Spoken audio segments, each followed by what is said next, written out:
नमस्कार दोस्तों, voice with Kushwaha channel पर आपका स्वागत है। और आज की कहानी है तस्वीर।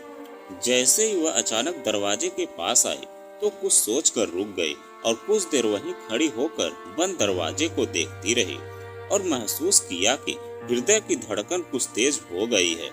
चेहरे पर शायद कोई भाव हल्की छाया लेकर आया। एक विषाद की रेखा खींची और आंखें कुछ नम हो गई। साड़ी का पल्लू संभालते हुए हाथ घंटी के बटन पर गया तो उसमें थोड़ा कंपन स्पष्ट झलक रहा था। जब तक रूपा ने आकर द्वार खोला, उसे कुछ क्षण मिल गए अपने को संभालने के लिए। अरे रचना दीदी, आप? आश्चर्य से रूपा की आंखें खुली रह गई। हाँ, मैं ही हूँ। क्यों यकीन नहीं हो रहा? यह बात नहीं, पर आपके इधर आने की आशा नहीं थी। आशा? रचना आगे नहीं बोली। लगा जैसे शब्द अटक गए हैं। दोनों चलकर ड्राइंग रूम में आ गईं। कालीन में उसका पांव उलझा तो रूपा ने उसे सहारा दे दिया। उससे लगे झटके से स्मृति की एक खिड़की सहसा खुल गई। उस दिन भी इसी तरह सूने घर में घंटी पर प्रवीण ने दरवाजा खोला था और अपनी बाहों का सहारा देकर वह जब उसे ड्राइंग रूम में लाया था तो रचना का पांव कालीन में उलझ गया था। वह गिरने ही वाली थी कि प्रवीण ने उसे संभाल लिया था। बस इसी तरह संभाले रहना, उसके यही शब्द थे जिस पर प्रवीण ने गर्दन हिलाकर स्वीकृति दी थी और उसे आश्वस्त किया था। उसे सोफे पर बैठाकर प्रवीण ने अपलक निशब्द उसे कितनी देर तक निहार कर रहा था और कहा, तुम्हें चुपचाप देखने की इच्छा कई बार हुई है। इसमें एक विचित्र से आनंद का अनुभव होता है। सच, रचना को लगा 18-20 वर्ष बाद रूपा उसी घटना को दोहरा रही है और वह उसकी चुप्पी और सूनी खाली नजरों को सहन नहीं कर पा रही है। क्या बात है रूपा, इतनी अजनबी मत बनो कि मुझे डर लगे। नहीं दीदी, यह बात नहीं है। बहुत दिनों से आपको देखा नहीं ना। वही कसर पूरी कर रही थी, फिर थोड़ा हंसकर बोली, वैसे 18-20 वर्ष बाद अजनबी बनने के लिए काफी होते हैं। लोग सब कुछ भूल जाते हैं और दुनिया भी बदल जाती है। नहीं रूपा, कोई कुछ नहीं बोलता, सिर्फ याद का एहसास नहीं करा पाता और इस व्यवस्था में सब जीते हैं। उससे कुछ लाभ नहीं मिलता सिवाय मानसिक अशांति के। रचना बोली, अच्छा दीदी, घर पर सब कैसे हैं? पहले चाय या कॉफी तो पिलाओ, फिर बातें कर लेंगे। और वह हंस दी। ओह सॉरी, यह तो मुझे ध्यान ही नहीं रहा। और रूपा हंसती हुई उठकर चली गई। रचना थोड़ी राहत महसूस करने लगी। जाने क्यों वातावरण में उसे एक बोझिलपन महसूस होने लगा था। वह उठकर सामने की कमरे की ओर बढ़ने लगी। विचारों की कड़ियां जुड़ती चली गई। 18 वर्षों बाद वह इस घर में आई है। जीवन का सारा काम ही तब से जाने कैसा हो गया था। ऐसे लगता कि मन की भीतरी तहों में दबी सारी कोमल भावनाएं समाप्त सी हो गई हैं। वर्तमान की चढ़ती परत अतीत को धीरे धीरे दबा गई थी। प्रवीण संसार से उठ गया था और भैया भी। केवल उनसे छुई स्मृतियां ही शेष रह गई थी। प्रवीण के साथ जीवन को जोड़ने का सपना सहसा टूट गया था। घटनाएं रहस्य के आवरण में धुंधलाती गई थी। वैभव के साथ जीवन चलने लगा। इच्छा अनिच्छा से अभी भी चल ही रहा है। उन 1-2 वर्षों में जो जीवन उसे जीना था, उसकी मीठी महक को सजो कर रखने की कामना के बावजूद उसने उसे भूलना चाहा था।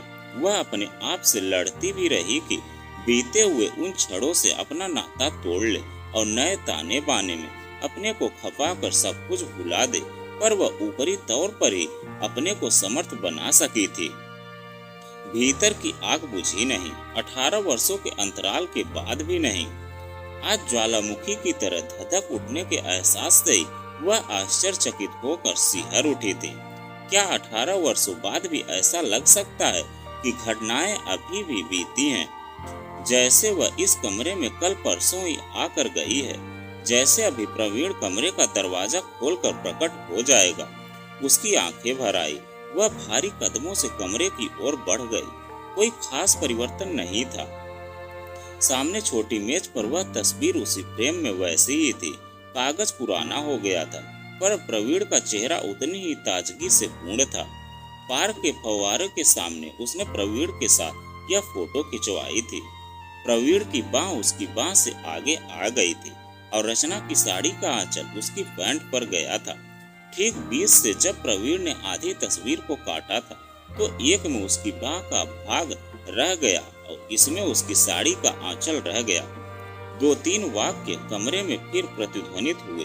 मैंने तुम्हारा आंचल थामा है रचना और तुम्हें बाहों का सहारा दिया है। अपनी शादी के दिन इसे फिर जोड़कर एक कर देंगे। वह कितनी देर तक प्रवीण के कंधे पर सिर टिकाकर सपनों की दुनिया में खोई रही थी। उस दिन उसने एमए में साथ साथ प्रवेश किया था। भाषा विज्ञान के पीरियड में प्रोफेसर के कमरे में अक्सर प्रवीण और रचना साथ बैठते। कभी कभी उनका आपस में कोहनी छू जाती तो कभी बांह। सिहरन की प्रतिक्रिया दोनों ओर होती और फिर धीरे धीरे यह अच्छा लगने लगा। तभी प्रवीण और रचना के बड़े भैया से मिला और फिर तो उनका रचना के घर में बार बार आना जाना होने लगा। महेश से घनिष्ठता बढ़ने के साथ साथ रचना से भी अलग से संबंध विकसित होते चले गए। वह पहले से अधिक भावुक और गंभीर रहने लगी, अधिक एकांत प्रिय और खोई खोई सी दिखाई देने लगी। अपने में आई इस परिवर्तन से रचना खुद भी असुविधा महसूस करने लगी, क्योंकि उसका संपर्क का दायरा सिमटकर उस पर और प्रवीण पर केंद्रित हो गया था। कानों में प्रवीण के वाक्य ही प्रतिध्वनित होते रहते थे, जिन्होंने सपनों की एक दुनिया बसा दी थी। वे कौन से संस्कार होते हैं जो दो प्राणियों को इस तरह जोड़ देते हैं कि दूसरे के बिना जीवन निरर्थक लगने लगता है। तुम्हें मेरे साथ देखकर नियति की नीयत न खराब हो जाए। सच इसलिए मैंने उस चित्र के 2 भाग कर दिए। प्रवीण के कंधे पर सिर रखे वह घंटों उसके हृदय की धड़कन को महसूस करती रही। उसकी धड़कन से सिर्फ एक ही आवाज निकलती रही, रचना। वे क्षण उसे आज भी याद है जैसे बीते थे। सामने बाल समंद झील का नीला जल बूढ़ी पहाड़ियों की युवा चट्टानों से अटखेलियां कर रहा था। रह रह कर मछलियां छपाक से छलांग लगाती और पेट की रोशनी में चमक कर विलीन हो जाती। झील की सारी सतह पर चलने वाला यह दृश्य किसी नववधू की चुनरी में चमकने वाले सितारों की झिलमिल सा लग रहा था। बांध पर बने महल के सामने बड़े प्लेटफॉर्म पर बेंचें लगी हुई थी। रचना का हाथ प्रवीण के हाथ में था। उसे सहलाते सहलाते ही उसने कहा था, रचना समय ठहर क्यों नहीं जाता।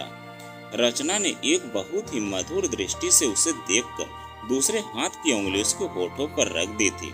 नहीं प्रवीण, समय के ठहरने की कामना मत करो। ठहराव में जीवन नहीं होता, शून्य होता है, और शून्य नहीं वहाँ कुछ नहीं होता। प्रवीण हंस पड़ा था। साहित्य का अध्ययन करते करते तुम दार्शनिक भी हो गई हो। न जाने ऐसे कितने दृश्य खंड समय की भित्ति पर बनते गए और अपनी स्मृतियां मानस पटल पर छोड़ते गए।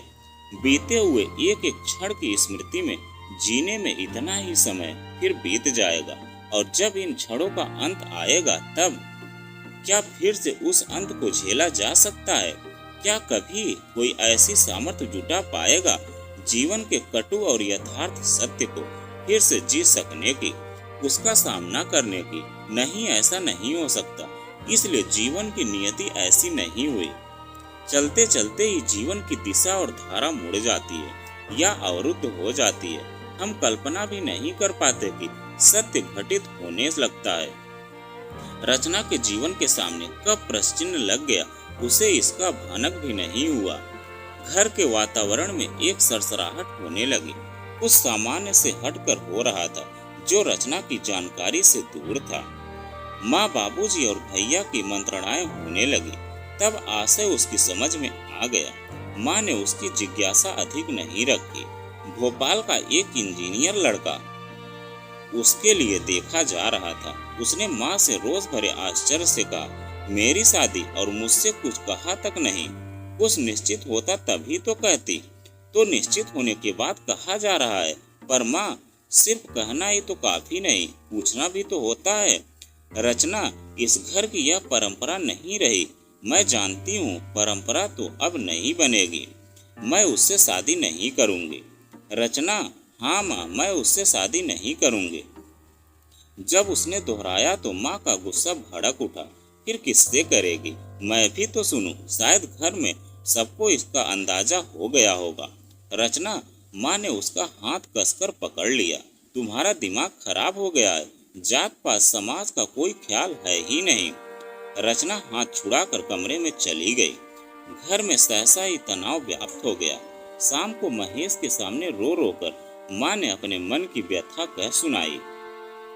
बाबूजी को सब कुछ नहीं बताया गया। महेश इस समस्या को हल करने की चेष्टा करने लगा। उसे विश्वास था वह रचना को समझा देगा और नहीं मानेगी तो थोड़ी डांट फटकार भी कर लेगा। मन से वह भी उसे स्वीकार नहीं कर पा रहा था कि रचना पराई जात के लड़के प्रवीण से ब्याह करे। वह जानता था कॉलेज के जीवन में प्रेम प्यार के प्रसंग बन ही जाते हैं, पर भैया क्या तुम भी मेरी स्थिति को नहीं समझ सकते?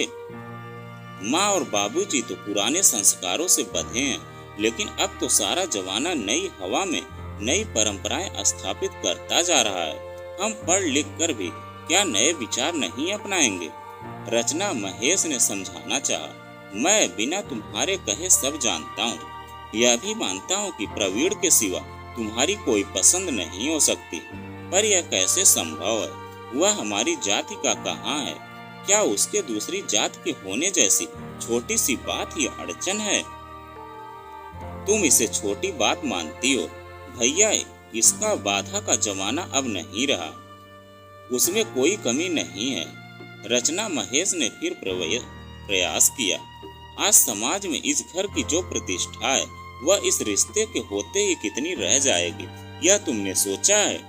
यह विवाह होगा भी तो प्रेम विवाह अधिक होगा, अंतर जातीय कम। मैं सच कहता हूँ कि बाद में तालमेल बैठाना तुम्हारे लिए बहुत कठिन होगा। तुम एक साथ दोनों समाजों से कट जाओगी। माँ और बाबूजी बाद में तुम्हें कितना स्नेह दे सकेंगे और उस घर में तुम कितना प्यार पा सकोगी, इसकी कल्पना करके देखो तो सही। रचना ने सिर्फ भैया को देखा, बोली कुछ नहीं। महेश ही आगे बोलता रहा। व्यक्तिगत और सामाजिक स्तर पर जीवन के सारे पहलुओं पर जरा ठंडे दिल से सोचने की जरूरत है रचना। जल्दी में कुछ भी निर्णय ठीक से नहीं लिया जा सकता। फिर सभी महापुरुषों ने यही कहा कि प्रेम अमर होता है। किसी ने ब्याह अमर होने की बात नहीं कही, क्योंकि उसका महत्व नहीं है। अपने अंतिम शब्दों पर जोर देकर वह कमरे से बाहर चला गया। रचना सब कुछ सोच समझ कर भी भैया की बात नहीं मान सकती थी। किसी और से ब्याह करने की कल्पना तक उसके मस्तिष्क में नहीं आ पाती थी। घर के वातावरण में उसे एक अजीब सा खिंचाव और उपेक्षा का भाव महसूस होता जा रहा था, जो यह एहसास करा रहा था मानो उसने घर की इच्छा के विरुद्ध बहुत बड़ा अपराध कर डाला हो। भैया से अगली बहस में उसने जीवन का अंत करना अधिक उपयुक्त मान लिया था। उसे इस सीमा तक हठी देख महेश को बहुत क्रोध आया था, पर उसने हंसकर इतना ही कहा, नहीं रचना, तुम्हें जान देने की आवश्यकता नहीं पड़ेगी। घर के तनाव में थोड़ी ढील महसूस होने लगी, जैसे प्रसंग टल गया हो। महेश भी पहले की अपेक्षा कम खिंचा हुआ सा रहने लगा, पर अब न प्रवीण आता और न रचना ही बाहर जाती। रचना कोई जिद करके तनाव बढ़ाना नहीं चाहती थी। तभी सहसा एक दिन शाम को समाचार मिला कि प्रवीण सख्त बीमार है और उसे अस्पताल में भर्ती किया गया है। माँ बाप के मना करने पर भी रचना सीधे अस्पताल पहुंच गई। देखा इमरजेंसी वार्ड में प्रवीण को ऑक्सीजन और ग्लूकोज दिया जा रहा है। उसका सारा चेहरा स्याह हो रहा था। चारों ओर भीड़ में विचित्र सी चर्चा थी। मामला जहर का माना जा रहा था। प्रवीण किसी डिनर पार्टी में गया था। नाखूनों का रंग बदल गया था। डॉक्टरों ने पुलिस को इतला करनी चाहिए, पर महेश ने समय पर पहुंचकर अपने मित्र विक्टर की सहायता से केस बनाने का मामला रुकवा दिया। यह पता नहीं चल पा रहा था कि जहर उसे किसी दूसरे ने दिया या उसने स्वयं लिया था। प्रवीण बेहोश था और उसकी हालत नाजुक थी। रचना के पांव तले से धरती खिसकती जा रही थी। एक एक क्षण काटे नहीं कट रहा था। वह समझ नहीं पा रही थी कि ऐसा क्यों और कैसे हो गया। फिर सहसा बिजली की तरह मस्तिष्क में विचार आया, कल शाम को भैया भी तो उस पार्टी में गए थे, फिर तबीयत इन्हीं की क्यों खराब हुई। बहुत रात गए वह लौट आई। डॉक्टर पूरी रात प्रवीण को बचाने का प्रयत्न करते रहे, पर सुबह होते ही वे हार गए। दाह संस्कार बिना किसी विलंब के तुरंत कर दिया गया। रचना गुमसुम सी कमरे में बैठी रही, न बोल सकी और न रो सकी। रह रह कर कुछ बातें मस्तिष्क की सूनी दीवारों से टकरा जाती और उनके केंद्र में महेश भैया आ जाते। तुम्हें जान देने की जरूरत नहीं पड़ेगी, कोई महीने भर पहले उन्होंने कहा था। फिर पार्टी में महेश के साथ प्रवीण का होना उनकी उलझन बढ़ा रहा था। वहाँ क्या हुआ? क्या भैया से कोई बहस हुई? क्या भैया ने उसे मेरा ख्याल छोड़ने की धमकी दी? क्या इसीलिए उसने आत्महत्या कर ली?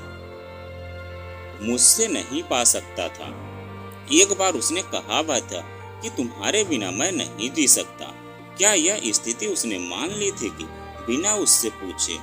या उसे नहीं कौन कर सकता है यह काम? क्या भैया? नहीं, वह जोर से चीखी। माँ हड़बड़ा कर कमरे में आई, देखा वह बेहोश हो गई है। थोड़ी देर में होश आता तो वह कुछ बड़बड़ाने लगती। धीरे धीरे वह सामान्य होने लगी। उसने महसूस किया भैया उससे कतरा रहे हैं और इसी आधार पर उनके प्रति संदेह का जो सांप कुंडली मारकर उनके मन में बैठा, वह भैया के जीवन पर्यंत वैसा ही रहा। उनकी मृत्यु के बाद भी मन की अदालत में वह उन्हें निर्दोष घोषित नहीं कर सकी। दुनिया और जीवन का चक्र जैसे चलना था चला। वैभव से ही उसका ब्याह हुआ, बच्चे हुए और अब उनका भी ब्याह होने जा रहा था। न जाने आंखों से कितने आंसू बह गए। रूपा दरवाजे पर ही खड़ी रही। रचना ने ही मुड़कर देखा तो उसके गले लगकर फिर से रोने पड़ी। प्रवीण की मृत्यु के बाद वह आज पहली बार रोई है। रूपा कुछ समझ नहीं पा रही थी। हम सचमुच जीवन में कितना कुछ बोझ लिए जीते हैं और उसे लिए ही मर भी जाते हैं। यह रहस्य कोई भी नहीं जान पाता है। केवल उसकी झलक मात्र से कोई घटना कभी दे जाती है। वे दोनों ड्राइंग रूम में आकर बैठ गई। रचना ने स्थिर हो कॉफी पी और अपने बेटे की शादी का कार्ड रूपा की ओर बढ़ा दिया। वह बेहद प्रसन्न हुई यह देखकर कि लड़की दूसरी जाति की है। रूपा की जिज्ञासा फूट पड़ी, दीदी जो आप जीवन में नहीं कर सकी उसे बेटे के जीवन में करते समय कोई दिक्कत तो नहीं हो रही? हुई थी। भैया ने जैसे सामाजिक स्तर की बातचीत की थी वैसा तो आज भी पूरी तरह नहीं, फिर भी हम इतना आगे तो बढ़ ही गए हैं कि इतना कर सके। वैभव नहीं चाहते थे, बड़े बुजुर्ग भी नाराज है, पर मैंने राघव और साक्षी के संबंध में संतोषजनक ढंग से सब जाना तो फिर अड़ गई। मैं बेटा नहीं खोना चाहती थी, किसी तरह का खतरा नहीं उठाने की ठान ली। सोच लिया अपनी जान दे दूंगी पर इसको बचा लूंगी। मन का बोझ इससे हल्का हो जाएगा। उसके चेहरे पर हंसी की रेखा उभर कर विलीन हो गई।